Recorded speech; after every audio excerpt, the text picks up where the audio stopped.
A teenage girl went missing after an evening of horseback riding. Some tiny bits of metal, wood, and some weathered green paint revealed the girl's path on the night she disappeared.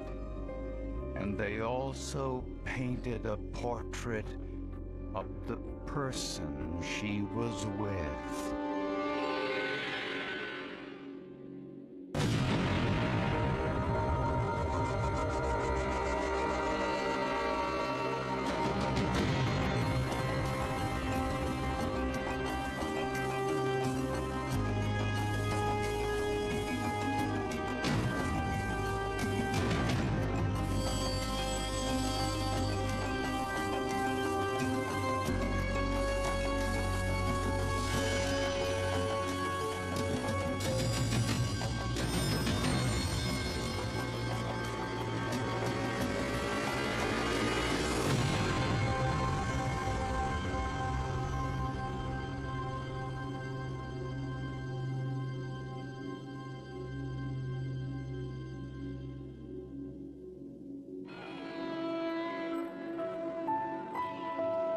Between school, sports, a part-time job, and homework, 16-year-old Tracy Parker didn't have a lot of spare time. Yet she devoted every free minute she had to her first and only real love, riding. We had actually been riding our entire lives. My dad actually brought the first pony we ever had home when I think I was 4 years old. So horses and animals are very much a part of our lives. Tracy's neighbors, Wayne and Sharon Fry, often allowed her to ride their horses, and in return, Tracy cleaned their stalls.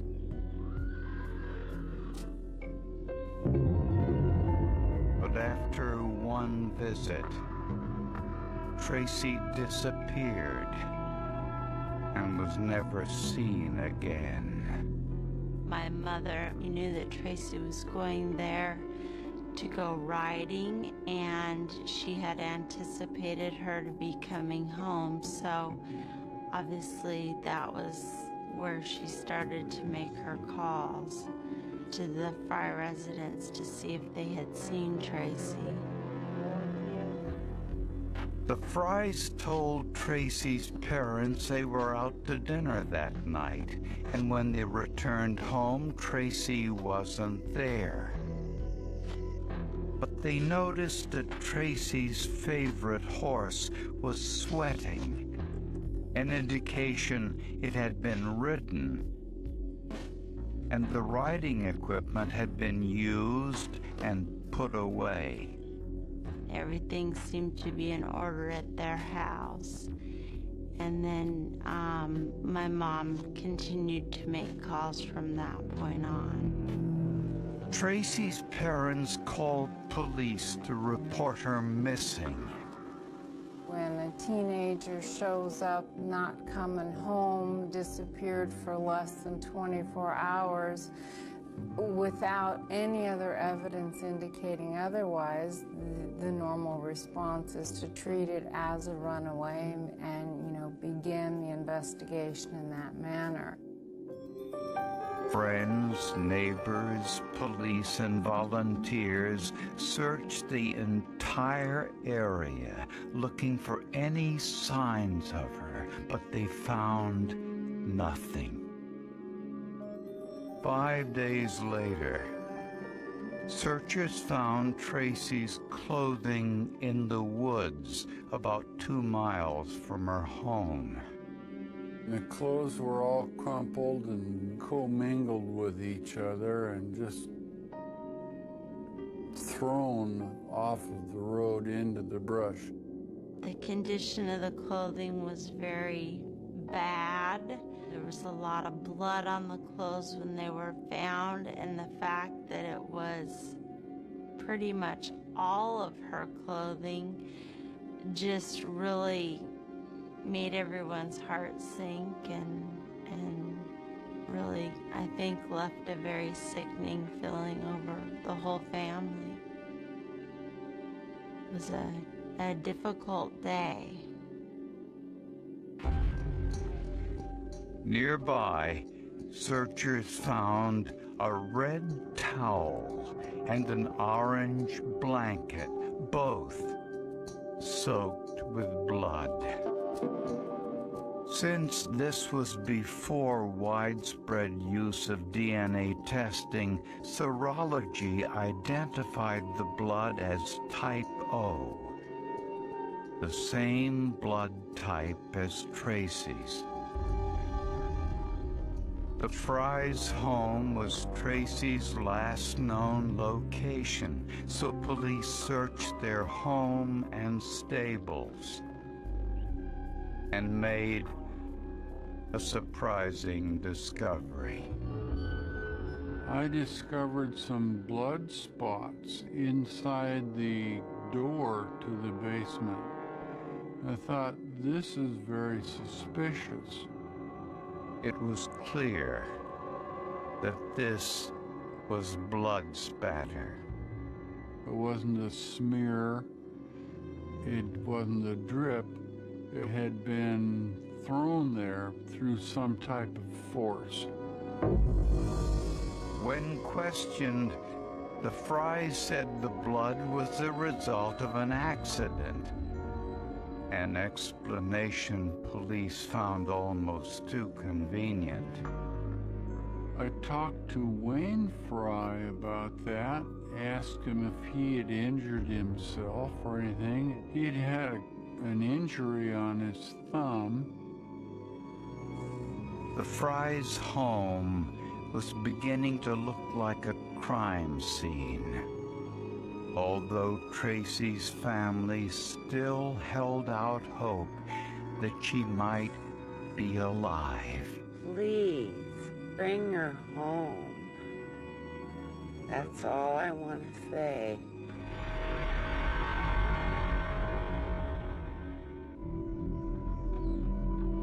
16-year-old Tracy Parker had been riding horses at her next-door neighbor's home before she mysteriously disappeared. Her bloody clothes and a blanket were discovered just a few miles away. Locating the clothes was really putting things into a perspective that we really didn't want to have to face. The red towel found with Tracy's clothes was even more telling. Police discovered that the towel belonged to Tracy's next-door neighbors, the Frys. They had used it to cover the window in their garage.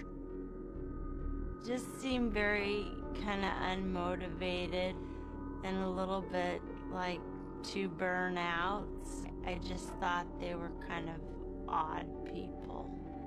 They didn't seem particularly dangerous, or wasn't any reason to feel afraid of them, I guess.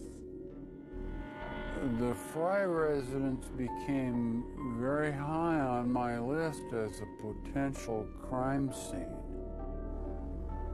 Also suspicious, investigators found blood on the basement door of the Frys' home. And certainly at that point suspected they had found the place where Tracy had last been. But in a huge setback for investigators, an antibody test revealed that the blood was from one of the Frys' dogs. He had two rather large dogs.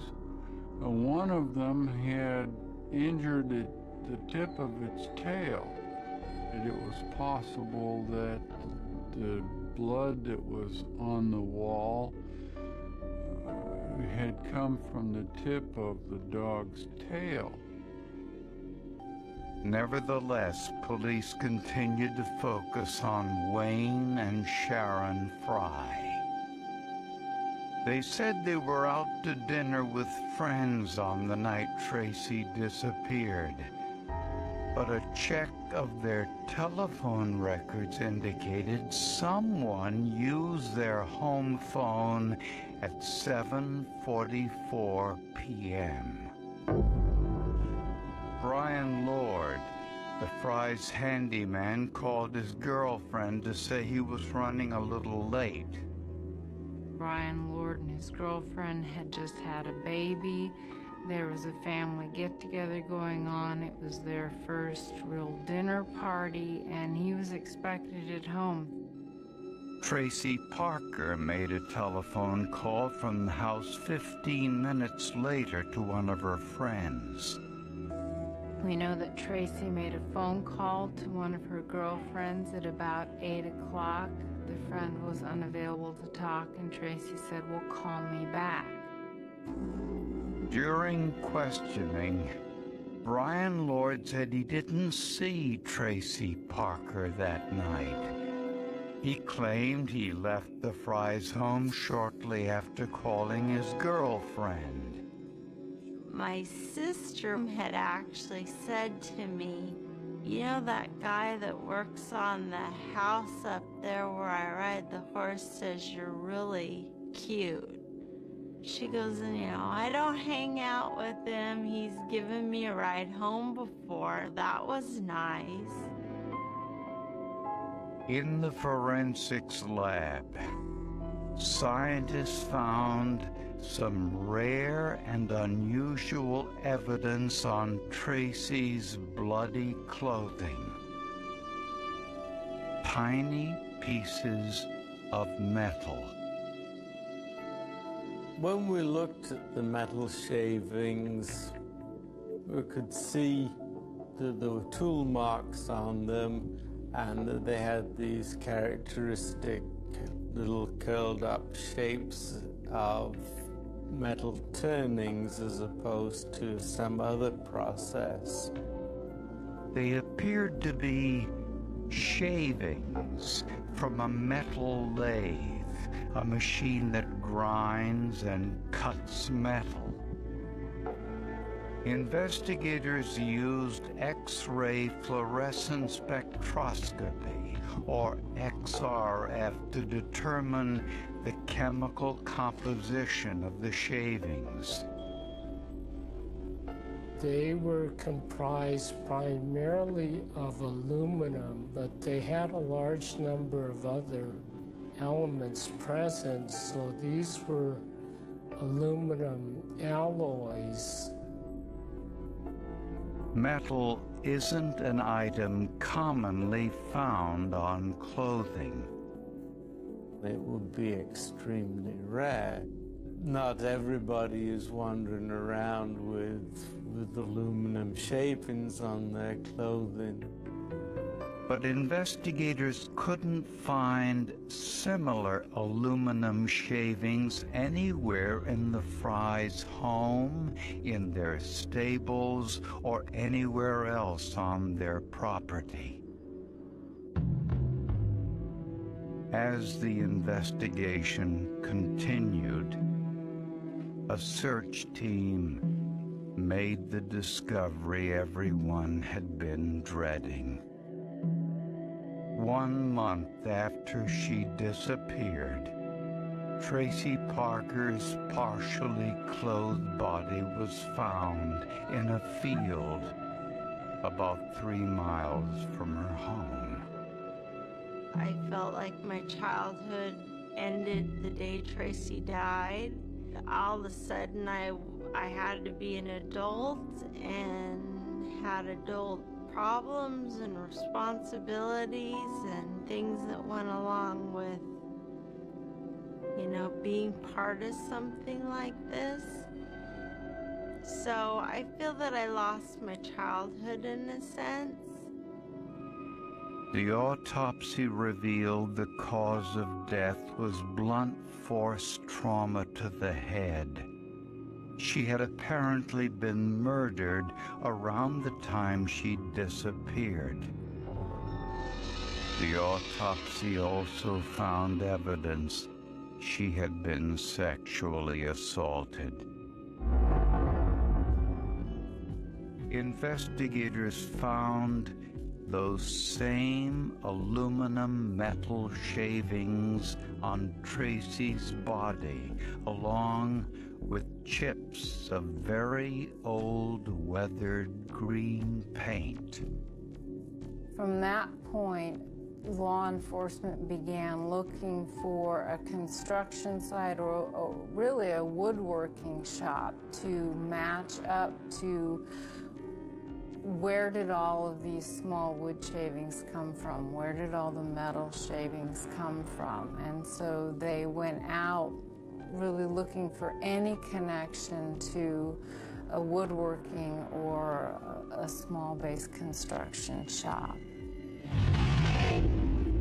Investigators knew if they found the source of both the green paint and the aluminum shavings, they would find the killer of 16-year-old Tracy Parker.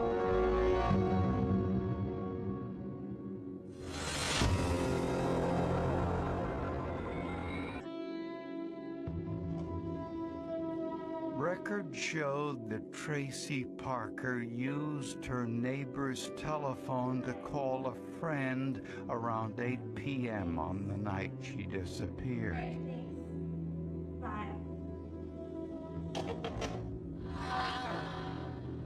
Brian Lord, the handyman, used the same phone to call his girlfriend 15 minutes earlier, although he claimed he didn't see Tracy that night. Lord said he stopped by his brother's workshop on his way home. When police searched the shop, they found nothing suspicious. Nothing jumped out at us right away. It appears that nothing really happened in the workshop. Brian Lord allowed police to search his pickup truck and examine the clothes he said he was wearing the night Tracy disappeared. Investigators found no forensic evidence. But neighbors told police they saw Lord washing his truck with a hose that night. We had witnesses that had him cleaning his pickup truck, which was very unusual for him to do that. He was washing a truck without a shirt on in 57-degree weather. That sort of behavior was hard to explain. Naturally, investigators found this suspicious. So they decided to take a much closer look inside his brother's workshop. The floor looked remarkably clean and appeared to have been covered with some type of oil.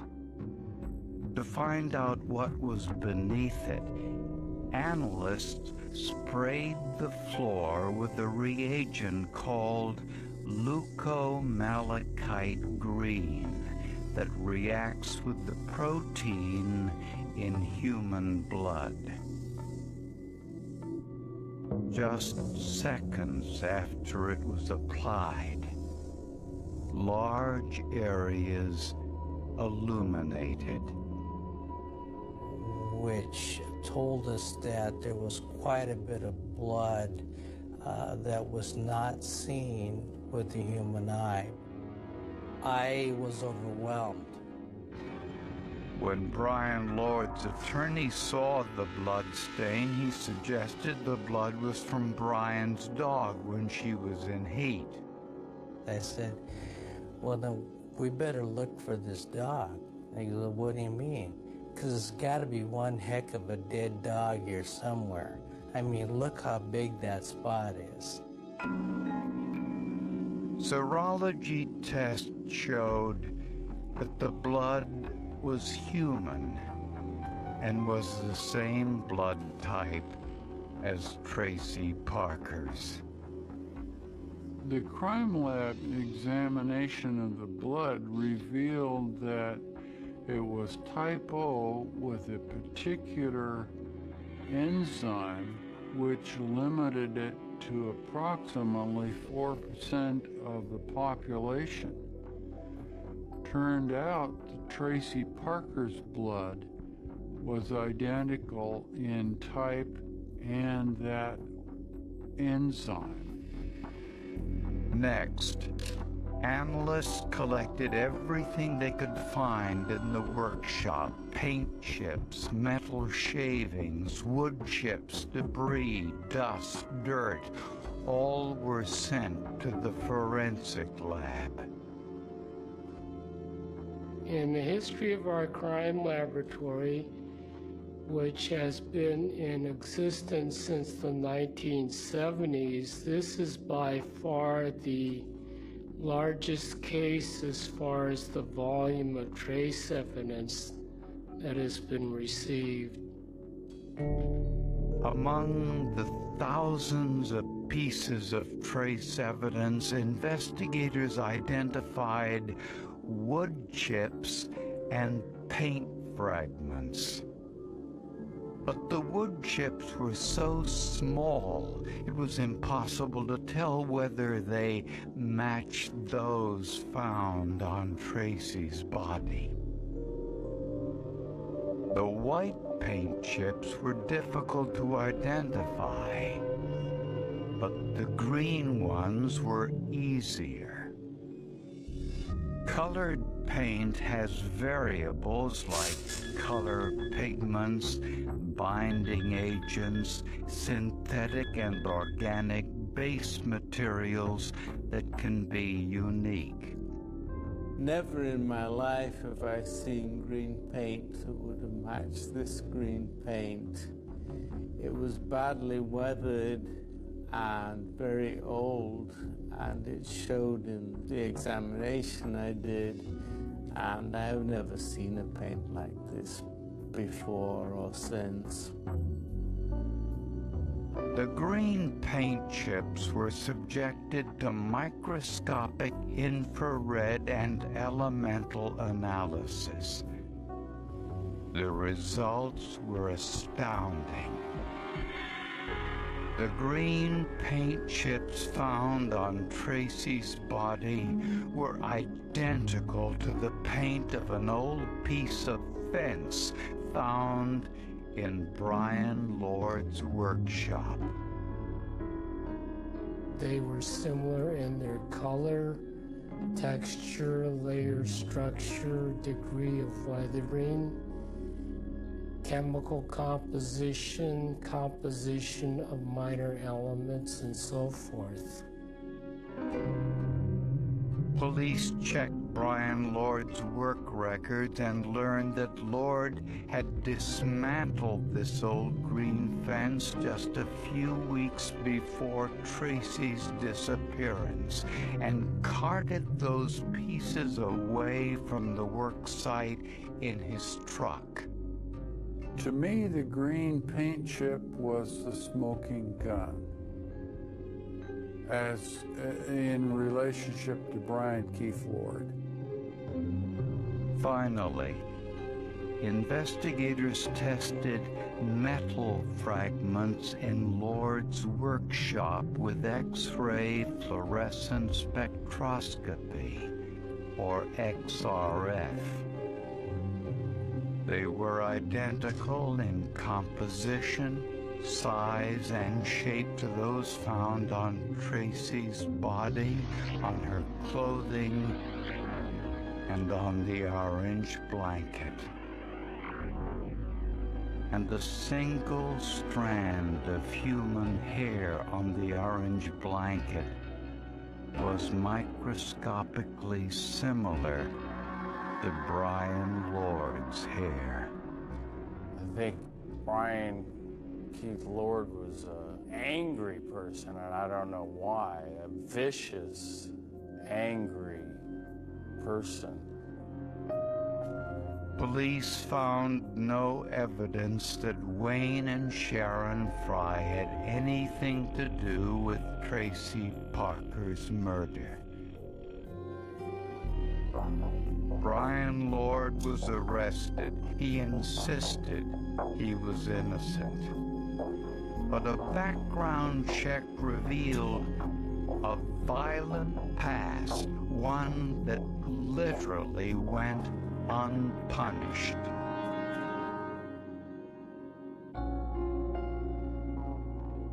Forensic evidence linked a 25-year-old handyman, Brian Lord, to Tracy Parker's murder.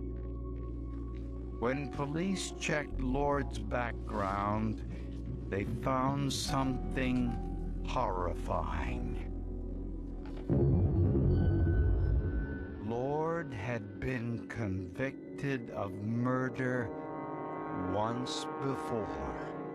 As a child, when he was only, I believe it was 13, walked over to a house of one of his friends and shot his friend's mother in the back while she was hanging up clothes on the line. There was no motivation. He killed her. For that crime, Lord served only 6 months in a juvenile detention facility and was released. When we learned that Brian Lord had killed before, I think our family felt very cheated. We felt like the system just didn't do its job. Why would somebody spend so little time for such a heinous crime? Prosecutors believe Brian Lord had his eye on Tracy Parker for quite some time.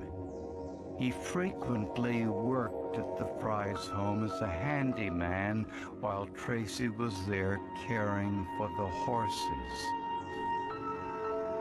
On the night of the murder, the Frys were out to dinner, so Lord and Tracy were alone.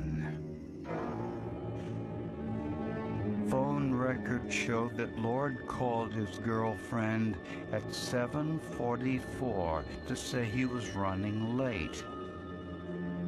Okay. I'll see you then. That phone call ended just 8 minutes before Tracy called her friend from the same phone. We believe very much that they met together, at least in the kitchen area when those phone calls were made. Tracy was not seen after that time. Prosecutors think Lord may have offered Tracy a ride home.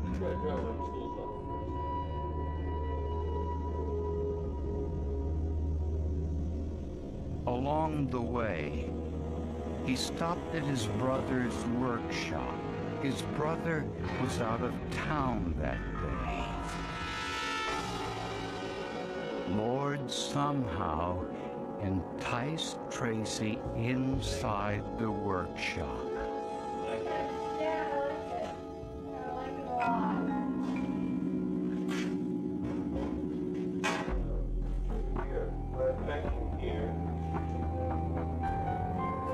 There he may have propositioned her, and she refused.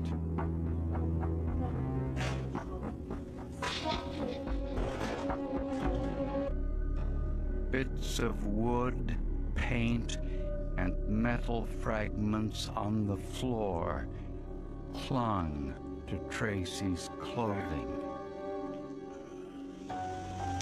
The weathered green paint chips were transferred onto the clothes and blanket from Lord's truck. Hair from Lord's head fell onto the blanket too.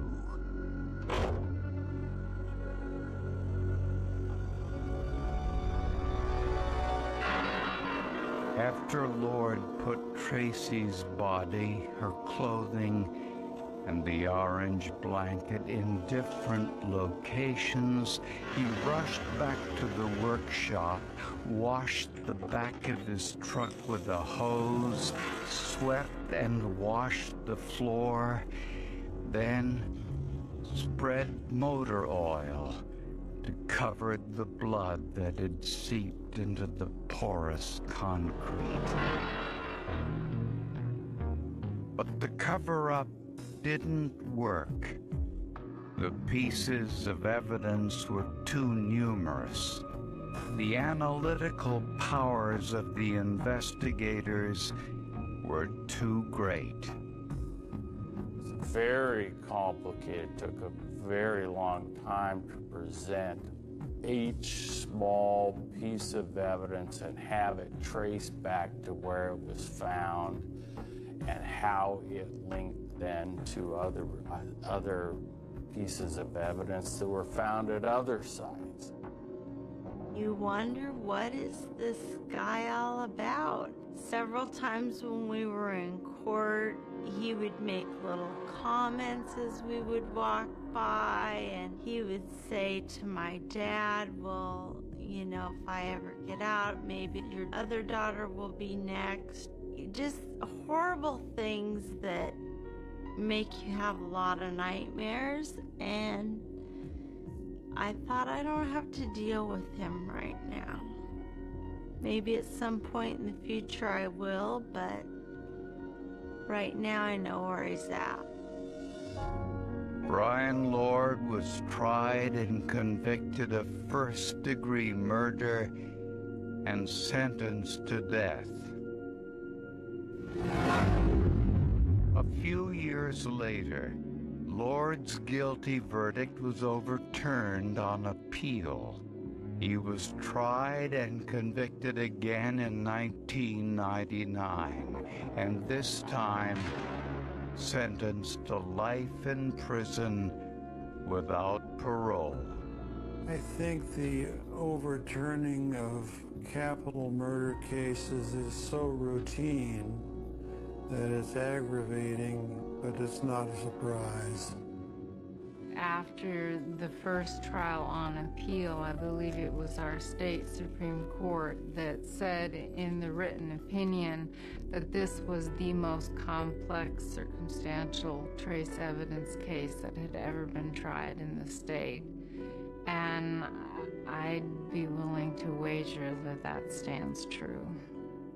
I'm not so sure as this case would have been solved had it not been for the forensic evidence.